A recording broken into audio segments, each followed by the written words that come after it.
I'm pretty sure with the stuff that we've got, we'll do pretty insane damage right here. Yeah. That's probably the fastest he's ever died. Oh my gosh. That is insane. But look, having all the action skill cooldown right, we already have our action skill back, which is like really, really nice. Alright, what's up, dude? See, it takes a second to ramp, and then... Dude. Wow.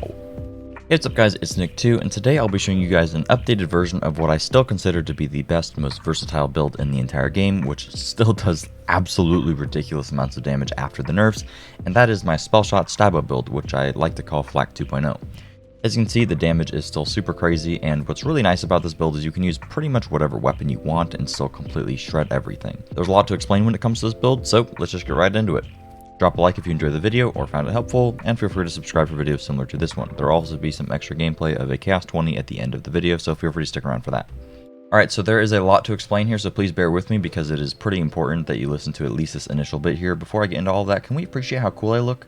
You guys look like a doofus, and I look sick. Alright, cringe aside, getting into the actual changes that happened. So as you guys know, liquid cooling got severely nerfed. This base damage used to be like 800, I believe it was, 700, 800 or something like that, and now it is 280, and this is the main weapon that we were using with this FL4K 2.0 build. I did use a whole bunch of other weapons with this build, which I'll talk about weapons in a second here. But the main thing that this actually ends up affecting is just our raid boss potential, because we're using the liquid cooling for killing raid bosses, and it having, you know, significantly more base damage, we were able to kill the raid bosses significantly faster. Going in with the exact same setup against the raid bosses, it still does good damage, as is like the exact same setup that I had in my previous video. You still kill the raid bosses fairly quickly compared to other builds. It is just not near what it was before. So I've altered the build to be able to kill raid bosses just as quickly. However, it ended up being kind of a different build to where it isn't as good for general play, I would say, or instantaneously killing other bosses like Parasite, etc. It's more better for long-form raid bosses, right? So that's why I say there's two versions of the build. One version is the one that I have equipped right now, which is for raid bosses. The other one is just for all-around versatile general play that'll still be good for raid bosses, but it's more set up for just running around and just instantly melting everything with all gun damage and being able to use pretty much any weapon that you want, while this build is a bit more specific. So if you want to use the all-around general build, I would just watch my previous video and then come back to this one to listen to what I have to say about weapons. But you could literally just watch that video and still use the exact same setup, maybe just use a different weapon, and then that would be fine. Everything will be timestamped in this video, so feel free to just skip to the weapons portion if that's all that you care about. But this build is incredibly important with how you want to set it up. So with this build, we are going to be capstoning Buffmeister. I don't know if you guys saw Moxie's video on this. I actually was in the process of making this build and optimizing it while he made that video. I promise I'm not stealing it, but regardless, what you want to do is you want to capstone Buffmeister to get Executioner's Blade. This is mainly for raid bosses, right? What this is going to enable you to do is whenever you get a gun or a spell crit, you have a chance to create an Ethereal Blade, and then the Ethereal Blade is going to deal melee damage based on your equipped melee weapon. This effect has absolutely no internal cooldown, which means you can take advantage of it and proc it over and over and over and over again with very, very fast firing weapons, such as the liquid cooling, the any cryo SMG that is ×4×5 and has really high fire rate, or the Queen's Cry taser. If you pair this with a spell blade, that melee damage that gets dealt through Executioner's Blade ends up pulling from both melee damage and spell damage. So then we're already playing Spellshot, right? So basically what we're doing is we're getting a whole bunch of extra spell damage, which we're then converting into even additional melee damage and ability damage with a Paradigm class mod. That's then going to scale up our Spellblade, and then our melee damage is going to be insane through Executioner's Blade, and then we're getting a whole bunch of additional status effect damage as well, which is then going to scale the damage super high. So what you end up doing is you just use a really high fire rate weapon, and then you just proc Executioner's Blade over and over again, and raid bosses melt like that. That's why the build is a bit different, but usually it has a bit of a start time. Like if you're going to start shooting enemies, it takes a bit to get all the status effects going and to get everything procced, all the Executioner's Blades doing a whole bunch of damage. So instead of killing Parasite in 2 seconds, you kill it in like 5 seconds. So for general bossing, it's not as fast as the other build, but you can still kill things incredibly quickly, and it is more for the raid bosses. In terms of how you want to set the skill tree up, you want to just get all the way down to high thread count and spell shot, just for the additional spell damage. You get some reload speed here, some magic bullets, to convert more spell damage into gun damage. And then Glass Cannon, if you want more survivability, you can swap into Mage Armor, get some cooldown rate here, get some fire rate, nothing too serious. And then in the Buffmeister tree, this is fairly important. So we ended up ditching Swift Death and all the movement speed stuff because we don't really need all that. We kind of just need the status effect damage to be really good. So we get Arsenal, that's a mandatory one because we get gun damage and spell damage and melee damage, which benefits literally all of what we're doing. Some status effect damage, which is pretty good. It's not an insane amount of damage, but it's not that bad. And then Exploit Their Weakness, which is very, very good because we're going to be proccing all of the status effects, so we're going to end up doing 18% extra, or sorry, 24% extra damage against enemies because we're proccing all the status effects through Alchemical Agent.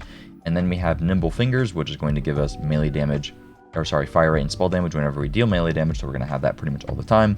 Some extra crit damage. I like Elusive just for the movement speed, just be able to, shoot while sprinting, but you can use Sneak Attack. You could put 5 points into that if you want a little bit more damage. 1,000 cuts max, super good. Alchemical Agent, like I said, and of course Executioner's Blade. The alternative version of this build, if you guys saw in my previous video, I went for 1 slot 1 kill to have more base gun damage, and I only put a few points into 1,000 cuts, and that build doesn't use Executioner's Blade at all. But this build, of course, is going to be using that because our primary goal is to be killing raid bosses. Now, when it comes to the weapons, if you plan on using this against raid bosses, you're pretty much locked into 3 weapons, which is the Liquid Cooling, any SMG that has a super high fire rate, and the Queen's Cry with the taser. The reason that the Liquid Cooling is still good is because the fire rate, anytime that you're going to be landing crits, so you're not ever going to have to reload, the fire rate's really, really high. You're just going to be proccing the blade over and over again. The actual damage of the gun itself isn't nearly as relevant as it used to be because all that you really care about is just proccing the blade as often as possible, which is why you see people using the taser. But you can shoot the taser out and then just swap weapons to the Liquid Cooling, so you're not locked to only using the taser, right? And Liquid Cooling is going to do way more gun damage anyway, right? So that's why we are using the Liquid Cooling here. If you're using the other build, let's talk about some other weapons that are really good. The Skeet Prod recently got buffed, and this thing was already really good. Highly recommend this if you like using a sniper and you want to play a more lightning damage setup. This thing is like actually insanely good. When I had it fully set up, I don't think I have gameplay of it, but I had a build set up for this like right after the nerfs and right after this actually got buffed, and I killed Parasite literally in the first 8 shots of this gun, and mine isn't even volatile or chaotic. So this thing is insane. The Antique Great Bow already was doing like 2 million damage, so you could do even more with it after the buffs probably. So that's really good. The Automagic, people really like this one. I don't know if my roll is just bad, but the accuracy on my roll is horrendous. It's still pretty good. I don't think it's better than the Liquid Cooling or a Cryo SMG here in the form of like a Dollar or Hyperion one. That's like ×4, ×3 or whatever, but it's fairly good. The Perceiver, don't use this thing. It's bad. It has a chance to double dip crit, but the chance is really low. If you get that chance, you can hit for like 1 million, but the chance is pretty low. Literally just not worth using. The Queen's Cry is all around better than both the Automagic and the Perceiver. I still believe it got nerfed, but it's a very slight nerf, so the Liquid Cooling, or sorry, the Queen's Cry is still very, very good, and we're stacking a whole bunch of spell damage, so the Queen's Cry overall is going to be really good anyway. And then if you want like super fast mobbing, the Pixies is always going to be your best friend, especially if we're stacking a whole bunch of spell damage. The Pixies are really good. You can get a ×2 on this, and that's going to be really, really strong. I unfortunately don't have that. And then Hydras, I guess, you can get for throwing down on the bosses as well. But the Pixies aren't going to be as good with the Executioner's Blade setup because our goal is to, have a really fast-firing weapon to proc Executioner's Blade a lot. But if you're using the other version of the build, feel free to use that. Obviously, we're using the Spellblade here. If you're using the other version of the build, a Goblin Pickaxe is great, but with this build, the Spellblade is fairly mandatory. Like I mentioned earlier, you want a Paradigm class mod. Mine is pretty good here. You would like to get spell damage or melee damage on it. I think spell damage is mathematically better because you're converting spell damage and you're getting all that extra spell damage with the Spellblade, but I don't know, there might be diminishing returns if you have a huge amount of spell damage. I'm not entirely sure. You want it to have high thread count, and you want the Paradigm to where your melee and ability damage are increased by your spell damage, and then all damage dealt. I have the movement speed, which I actually really like because we lost a lot of movement speed with the other build, losing out on haste and stuff. So having that movement speed is super sick. An alternative to this is I used to use a Smart Armor with my other build. This had gun damage crit chance on it, which certainly isn't perfect, but it's not bad. And this is good because it has +3 into magic bullets, and that's actually a really good alternative because we're stacking a lot of spell damage with this build as well. So feel free to swap for that, and the Smart Armor is good.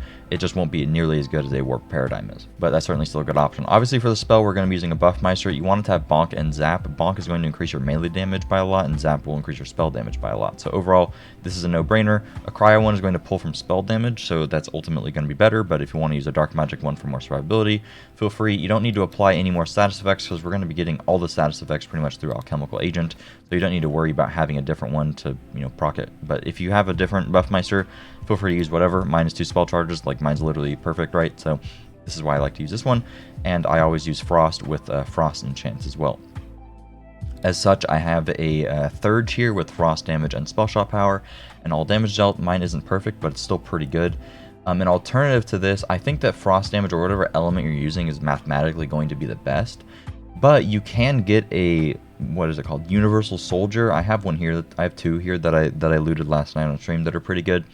You can get it to where whenever you deal melee damage, you have a 30% chance to instantly reload 100% of your currently equipped gun's ammo. I thought this was going to be really good with the Cryo SMG. The problem is that like when you shoot the Cryo SMG and then Executioner's Blades come down, it doesn't seem to line up with when you need to reload the weapon and how fast the fire rate is. It doesn't seem to proc like it should. Liquid Cooling, you don't need the reload because it's going to have that built in.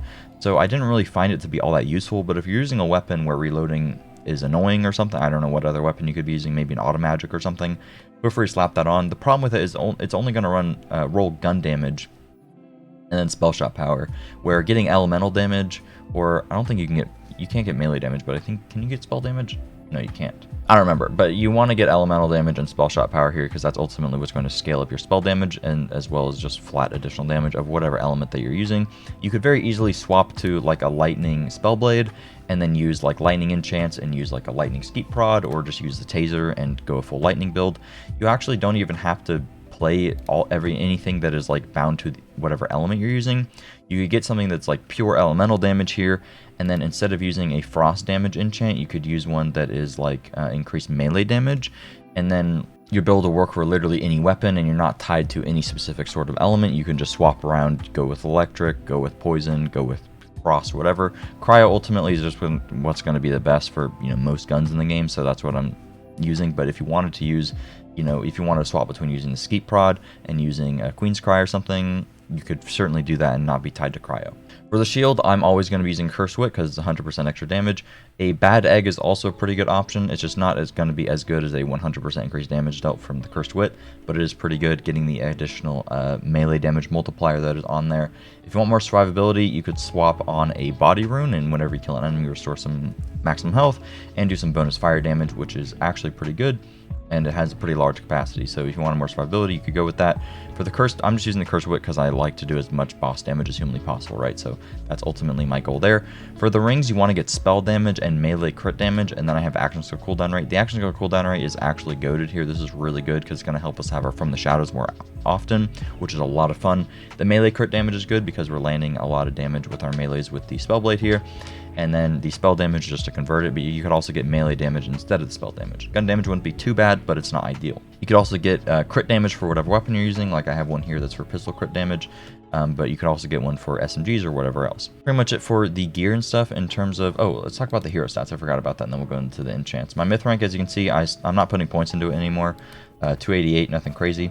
For the myth rank here, you want to go, or sorry, for the hero stats, you want full crit damage and then full status damage, because we're doing a lot of damage with our status effects. Crit chance doesn't matter. I put the rest into spell cooldown for Buffmeister because I have a lot of action skill cooldown rate with my rings, but if you don't have rings that are as good as mine, I'd recommend putting it to skill cooldown first. When it comes to the enchants, you want 40% on action skill start, increased spell damage. That's really good. An alternative to this is the 40% melee damage on action skill start, and then we have on action skill active, increase frost damage by 50% or whatever element you're using. While action skill is active, increase elemental damage. You could also swap this to when fighting bosses, you gain 30% increased melee damage. That's good. And then on action skill start, global damage 20%.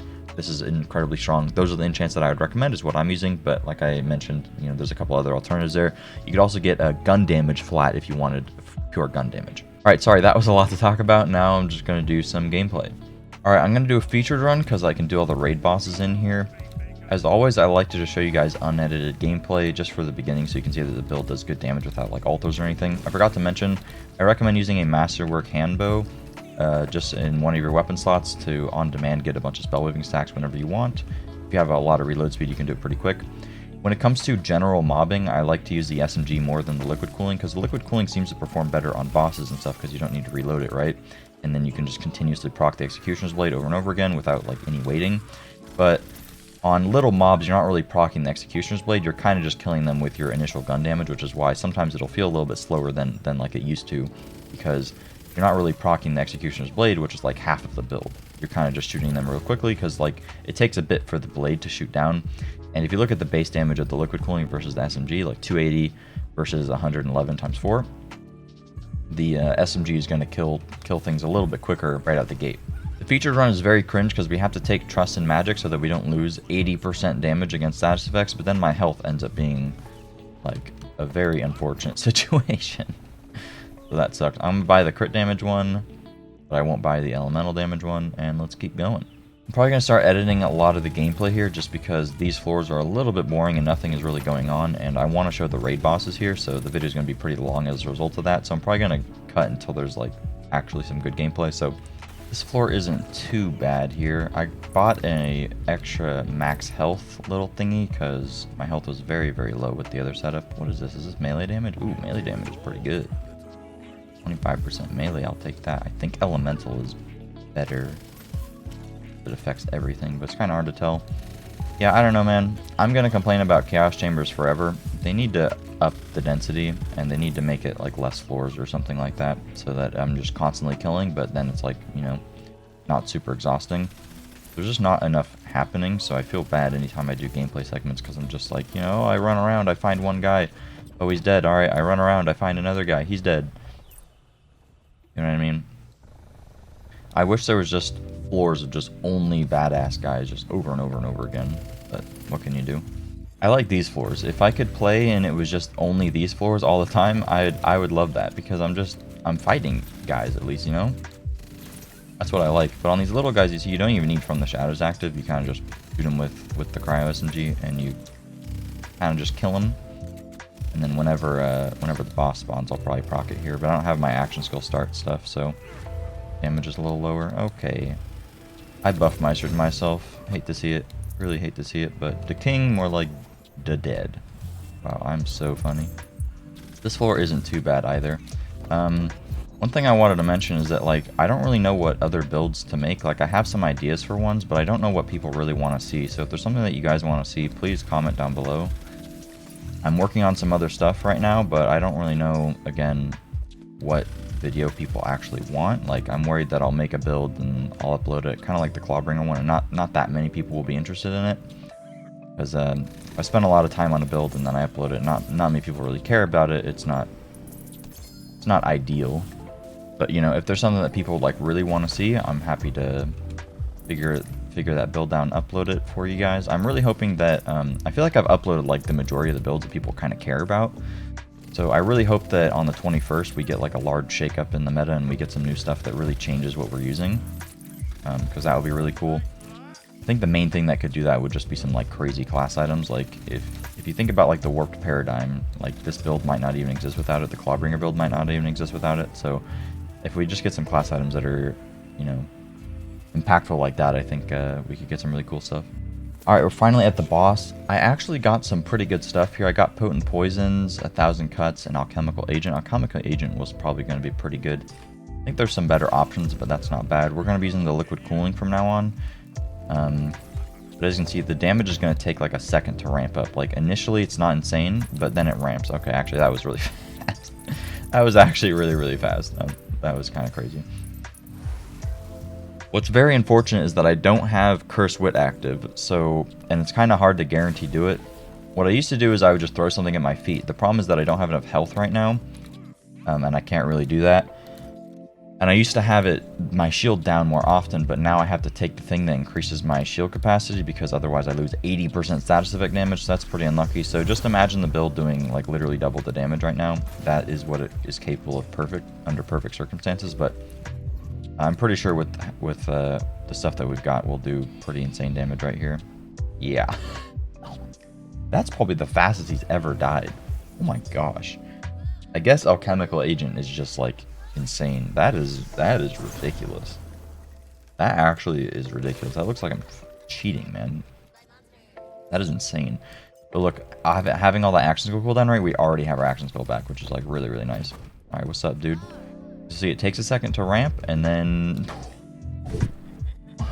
Dude. Wow. Wow, that is crazy. On the Maker, I want to throw down a taser shot. And I want to throw down a taser shot and then shoot with the rest of my gun. And that'll be pretty good.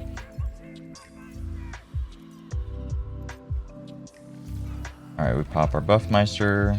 Pop that.